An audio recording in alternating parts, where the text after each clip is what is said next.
হরে কৃষ্ণ। সবাই আমার সাথে বলুন, হরে কৃষ্ণ, হরে কৃষ্ণ, কৃষ্ণ কৃষ্ণ, হরে হরে, হরে রাম, রাম রাম, হরে হরে। তো আপনারা সবাই কেমন আছেন? আর খুবই ভালো লাগলো, আপনারা অনেকেই আমাকে ফোন করেছেন এবং কমেন্টসও করেছেন যে পুত্রদা একাদশী আপনাদের অনেকের মনোপুত হয়েছে এবং খুব ভালোভাবে আপনারা সবাই পুত্রদা একাদশী করেছেন এবং অনেক নূতন ভক্তরা পুত্রদা একাদশী ব্রত করেছেন। যারা জীবনে কোনোদিনও একাদশী করেন নাই, ওনারাও এবার মহাপ্রভুর কৃপায় পুত্রদা একাদশী ব্রতে ওনারাও ব্রতী হয়েছেন। খুবই ভালো লাগলো। অনেক লোক নতুনভাবে পুত্রদা একাদশী বা একাদশীর মাধ্যমে নিজের জাগতিক এবং সাংসারিক জীবনকে অনেক মঙ্গলময় করার জন্য ওনারা একাদশী ব্রত করছেন। তো যাই হোক, খুবই ভালো একাদশী ব্রত করা। দেখুন, শাস্ত্রে একাদশী ব্রতকে উচ্চে দেওয়া হয়েছে স্থান। ব্রতের মধ্যে একমাত্র একাদশী। মহাপ্রভু ওনার মাকে পর্যন্ত বলেছেন যে ব্রতের মধ্যে একাদশী। মহাপ্রভু বলেছেন, জাগিয়া লহ কৃষ্ণের নাম রে নগরবাসী, জাগিয়া লহ কৃষ্ণের নাম, গয়া গঙ্গা বানারসী। আর ব্রতের মধ্যে একাদশী, ঘরে বসে পুজো রে মন তুলসী। তাই আমাদেরও কর্তব্য, মহাপ্রভুর যদি আমরা অনুসারী হই, মহাপ্রভুকে যদি আমরা মানি, তাহলে আমাদেরও কর্তব্য আমরাও এই মহাপ্রভুর আজ্ঞা অনুযায়ী আমরা একাদশী ব্রত পালন করব। অনেক লোক বলতে পারেন যে এটা কোথাও লেখা আছে নাকি? বলে হ্যাঁ, চৈতন্য চরিতামৃততে এটা খুব স্পষ্টভাবে চৈতন্য চরিতামৃতের আদি লীলাতে সুন্দরভাবে লেখা আছে। মহাপ্রভু ওনার মাকে বলছেন যে, মা তুমি আদি লীলার ৫ম অধ্যায়ে লেখা আছে, খুব সুন্দরভাবে এখানে বর্ণিত আছে। মাকে উনি বলছেন যে একাদশী দিনে মা পঞ্চরবিশিষ্য গ্রহণ করবে না বলে পয়ারে দেওয়া আছে। তা আপনারা একাদশী ব্রত করুন এবং এই বৎসরের যে একাদশী, এই বৎসরের একাদশী এত একটা ভালো দিনে একাদশী, মানে এটা অনেক সৌভাগ্যের ফলে আমাদের, হয়তো অনেক জন্মে জন্মে এরকম একাদশী পাওয়া যায় না। এবারের একাদশী হচ্ছে আমাদের পৌষ সংক্রান্তি, যেটাকে বলা হয়। আমরা যেদিন সংক্রান্তি করি, পিতামহ ভীষ্মের যেদিন দাহ কার্য করা হয়, সেই পৌষ সংক্রান্তির দিনে আমাদের একাদশী ব্রত আমরা পেয়েছি। এই একাদশীর নাম হচ্ছে শটতিলা একাদশী। এই একাদশী হচ্ছে ২৯শে পৌষ, ১৪ জানুয়ারি, বুধবার একাদশী ব্রত। ওই দিন সংক্রান্তি, পৌষ সংক্রান্তি। আর তার কারণ হচ্ছে পরের দিন, অর্থাৎ ১ মাঘ, ১৫ই জানুয়ারি, বৃহস্পতিবার সকাল ৬টা ২৫ মিনিট গতে ১০টার মধ্যে পালন করতে হবে। তা তারিখ মনে রাখবেন, পালনের সময় বিশেষভাবে মনে রাখবেন। পালন হচ্ছে পরদিন ১ মাঘ, ১৫ই জানুয়ারি, বৃহস্পতিবার সকাল ৬টা ২৫ মিনিট হইতে ১০ ঘটিকার ভিতরে পালন করে নেবেন। এবং একাদশী ব্রত হচ্ছে আগামী আমাদের পৌষ সংক্রান্তি, মানে ২৯শে পৌষ, ১৪ই জানুয়ারি, বুধবার একাদশীর উপবাস। হরে কৃষ্ণ।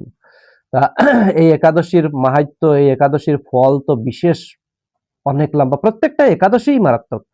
অনেক আমাকে জিজ্ঞাসা করেন যে, আমরা তো পুত্রদা একাদশী করেছি, আর কি আমাদের শটতিলা একাদশী করতে হবে?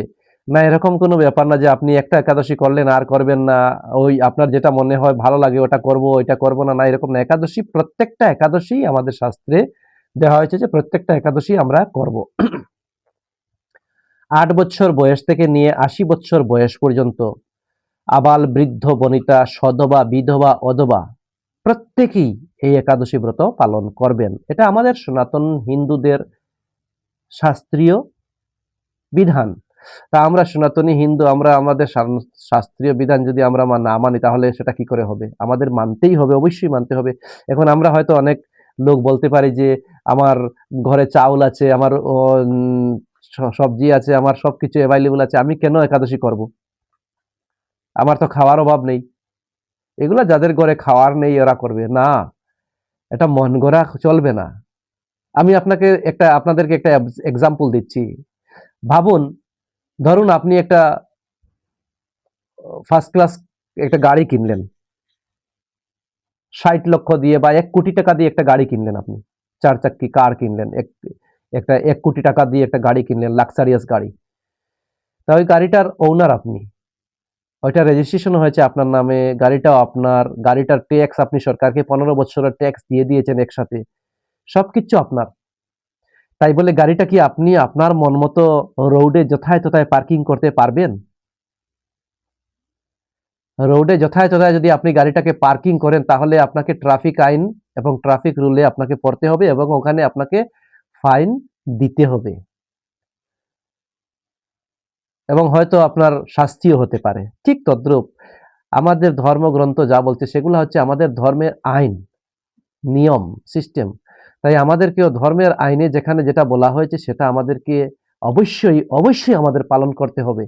যদি আমরা পালন না করি, অনেক বলবে যে পালন না করলে কি হবে? বলে যদি আমরা পালন না করি তাহলে নিশ্চয়ই আমাদেরকেও ফাইন দিতে হবে। হয়তো আমরা বুঝি না সেই ফাইন কিভাবে দিচ্ছি। অনেক ধরনের অনেক রাস্তা দিয়ে, অনেক পথ দিয়ে, অনেক ধরনের আমাদের জীবনে অসুবিধা আসতে পারে এবং সেই অসুবিধার মারফতে আমরা সেই পাপের প্রায়শ্চিত্ত করতে হবেই হবে। অবশ্যই করতে হবে। তাই বিলম্ব না করে আপনারা মতবাদে যাবেন না, কে কি বলল সেটা শুনবেন না। শাস্ত্র যা বলে তা পালন করুন। ভগবান কি বলেছেন সেই ভগবানের কথা মানুন। মানে আপনারা সবাই একাদশী ব্রত পালন করুন। ঠিক আছে?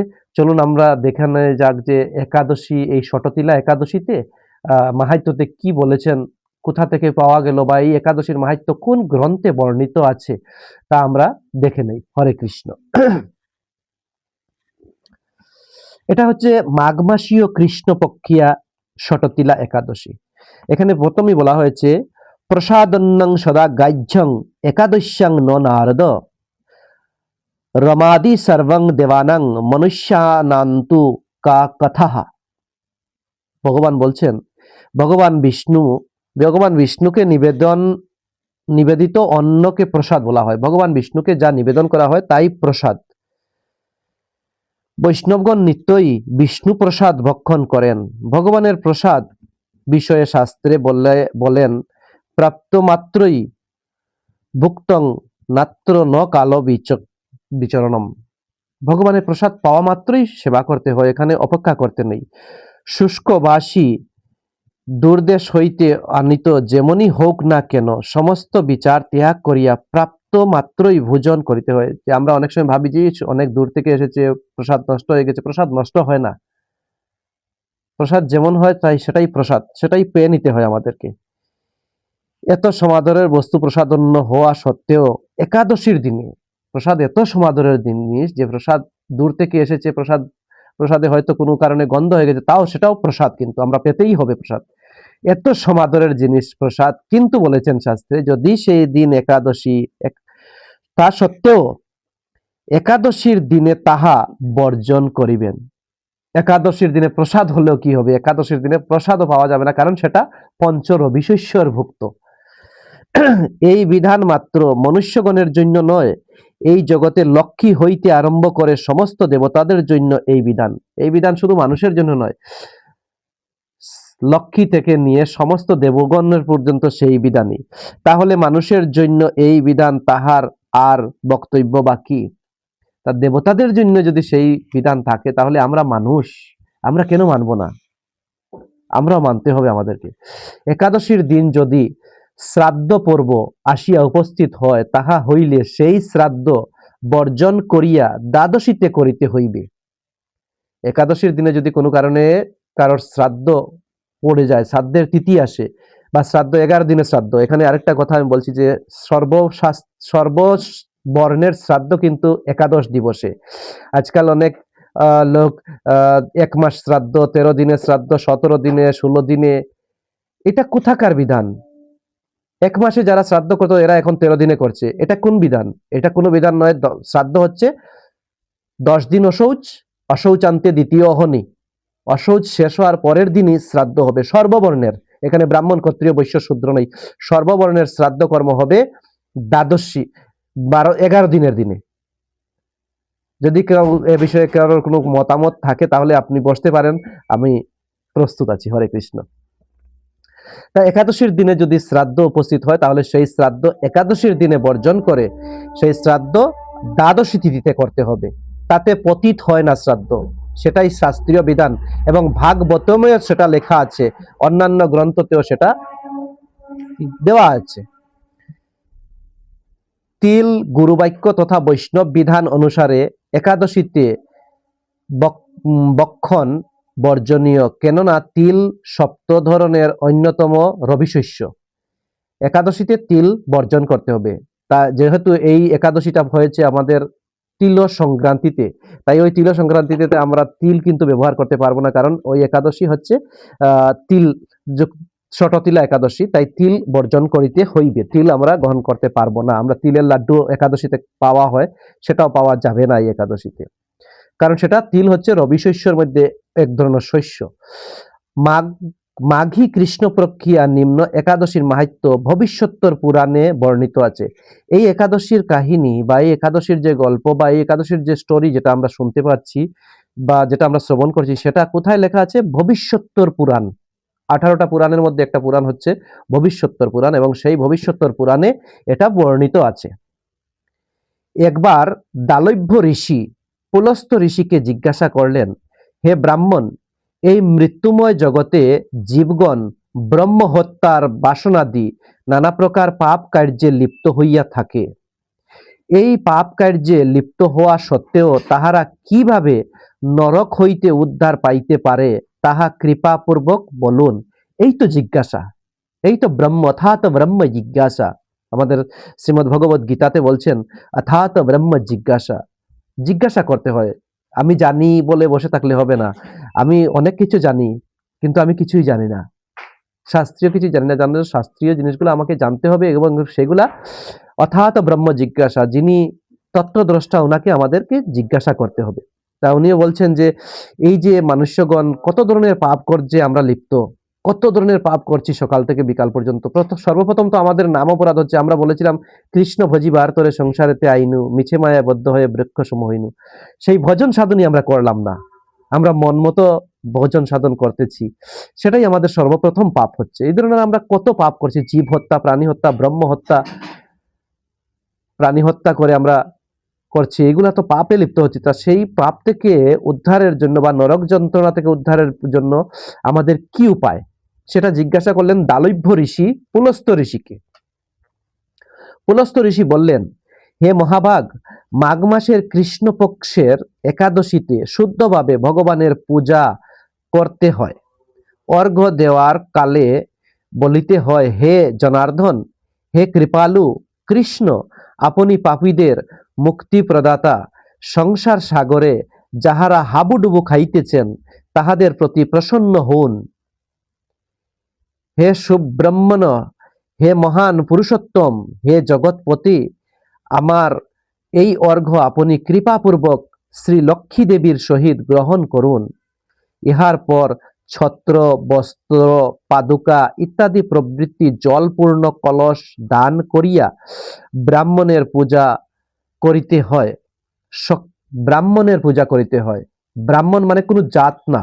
আমি আবার বলছি আপনাদেরকে, ব্রাহ্মণ কোনো টাইটেল না। ভট্টাচার্য, আচার্য, চ্যাটার্জি, বানার্জি, মুখার্জি এরকম কোনো টাইটেল না। ব্রহ্ম ইয়ানাদি ব্রাহ্মণ, যিনি ব্রহ্ম সম্বন্ধে জানেন উনি ব্রাহ্মণ, টাইটেল ব্রাহ্মণ নয়।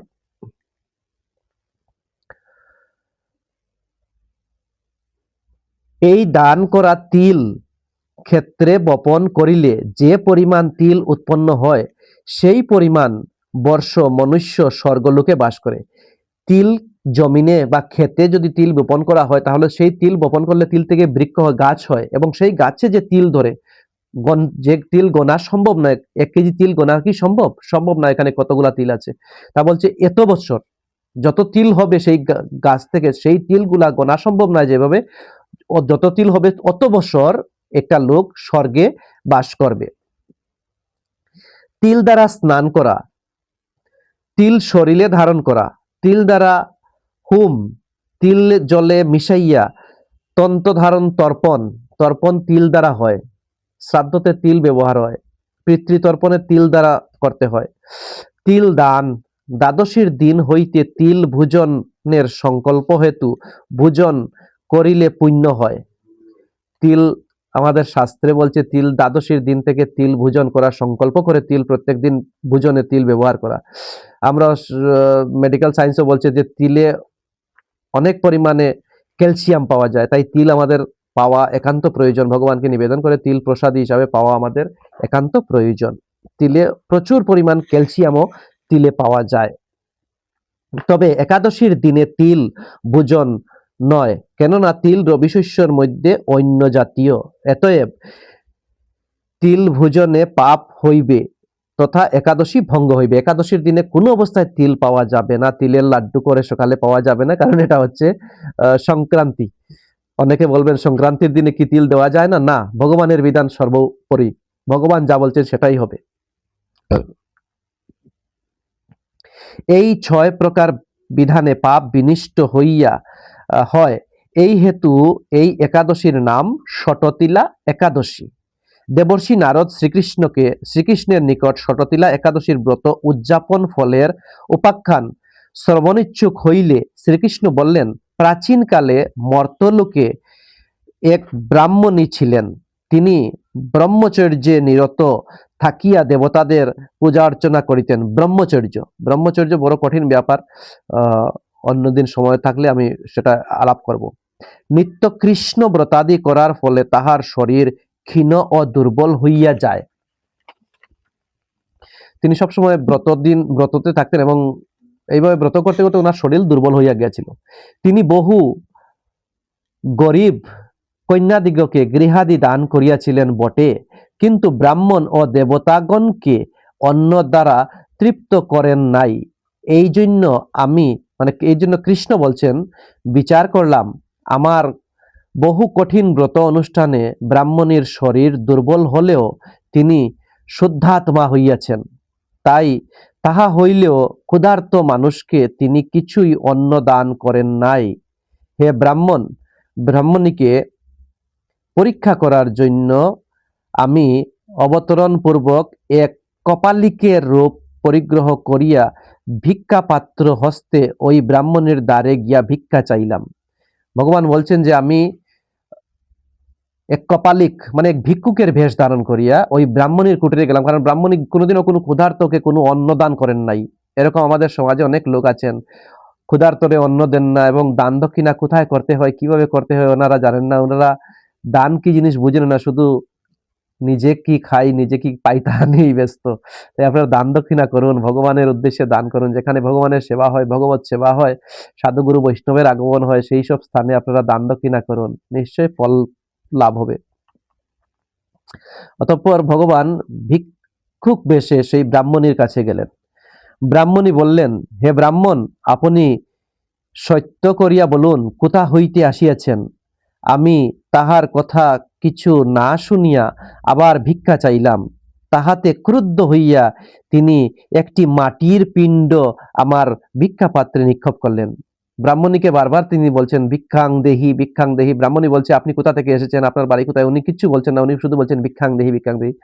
তখন ব্রাহ্মণী খুব গুসা হয়েছে, ওনার রাগ উঠেছে। উনি রাগ করে কি করলেন, একটা মাটির দোলা সেই ব্রাহ্মণের ভিক্ষা পাত্রে দান করলেন। অতঃপর আমি স্বর্গে চলিয়া আসি। মহাব্রতকারিণী তপস্বিনী সেই ব্রাহ্মণীয় আপন তপস্যার প্রভাবে স্বর্গে আসিলেন। তিনি আপন তপস্যার ফলে মানে তিনি সশরীরে, মৃত্যুর পরে স্বর্গে যায় লোক, কিন্তু তিনি মারা যান নাই, তিনি সশরীরেই স্বর্গে চলিয়া গিয়াছেন।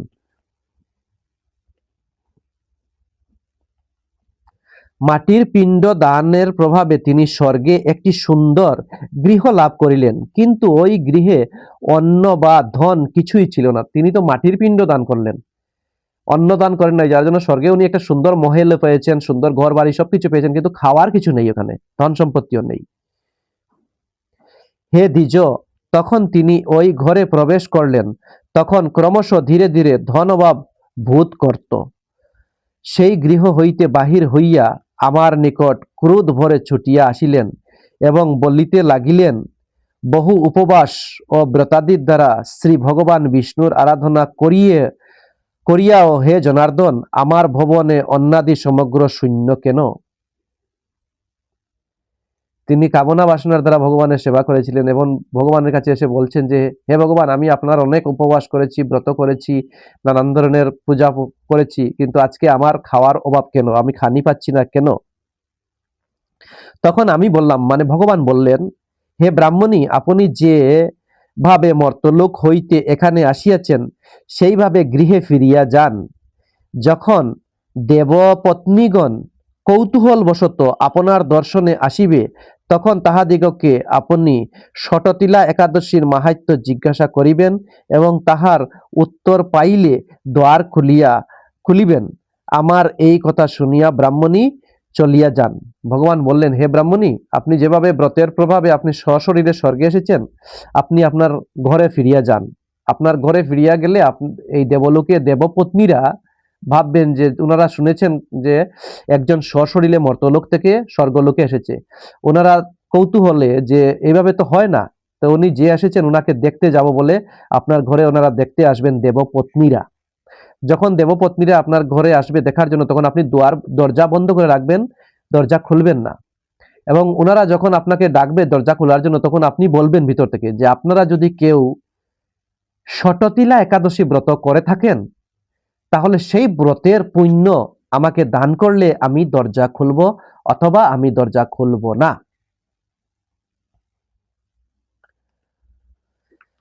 যখন ব্রাহ্মণী দ্বার রুদ্ধ করিয়া বসিয়া আছেন, এমন সময় দেবপত্নীগণ আসিয়া বললেন, হে সুন্দরী, আমরা তোমার দর্শন করতে আসিয়াছি, তুমি দ্বার খুলো। ব্রাহ্মণী বললেন, যদি আপনারা আমাকে দর্শন করিতে চান, তাহা হইলে দ্বার খুলিবার পূর্বেই কৃপাপূর্বক আমাকে ষটতিলা একাদশী ব্রতের পুণ্য ও মাহাত্ম্য সত্য করিয়া বলুন। তখন দেবস্ত্রীগণের মধ্যে একজন ওই ব্রতের মাহাত্ম্য কীর্তন করিলেন। তৎসবনে তুষ্ট হইয়া ব্রাহ্মণী কপাট খুলিয়া দিলেন। দেবস্ত্রীগণ ব্রাহ্মণীর দর্শনে প্রীতি হইলেন। সেই সময় এক দেবপত্নী বললেন যে ঠিক আছে, আমি আমার যে ষটতিলা ব্রতের মাহাত্ম্য বর্ণনা করলেন এবং তিনি তার যে ষটতিলা ব্রতের পুণ্য, সেই পূর্ণ ওনার ওই ব্রাহ্মণীকে দান করলেন। ওই দেবীগণের উপদেশ অনুসারে ব্রাহ্মণী ষটতিলা একাদশী ব্রত উদযাপন করলেন। তারপর তিনি রূপবতী ও কান্তিযুক্তা হইয়া প্রচুর ধন ধান্য বস্ত্র ও সুবর্ণাদি অধিকারিণী হইলেন। কিন্তু লোভের বশবর্তী হইয়া এই ব্রত উদযাপন করা উচিত নয়। ব্রাহ্মণী লাভ করেছেন এই লোভের বশবর্তী হয়ে আমরা এই ব্রত উদযাপন করব না। আমরা উদযাপন করব কিসের জন্য? ভগবানের প্রীতির জন্য। এই ব্রত উপবাস করিলে ভগবান আনন্দিত হন, ভগবান খুশি হন, ভগবান আমাদেরকে আশীর্বাদ দেন যে আমার কথা মতো যদি সরকারের আইন আমরা মানিয়ে চলি, সরকারের নিয়ম আমরা মেনে চলি, ট্রাফিক আইন আমরা মেনে চলি, ইলেকট্রিকের বিল যথাসময়ে যদি আমরা দিতে পারি, টেলিফোনের বিল যদি আমরা যথাসময়ে ভরতে পারি, তাহলে সেই সব আমাদের প্রতি সন্তুষ্ট হবে। ঠিক তদ্রূপ যদি আমরা না দিই তাহলে হয়তো কিছু নাও হতে পারে, কিন্তু সেই কোম্পানি আমাদের উপরে রুষ্ট হবে, সেই মালিক আমাদের উপরে রুষ্ট হবে। যার জন্য আমাদেরও কর্ম বা করা উচিত যেটা হচ্ছে ভগবানের আইনকে মানিয়ে তার আইন মতো চলা, তখন ভগবানও আমাদের প্রতি সন্তুষ্ট হবেন।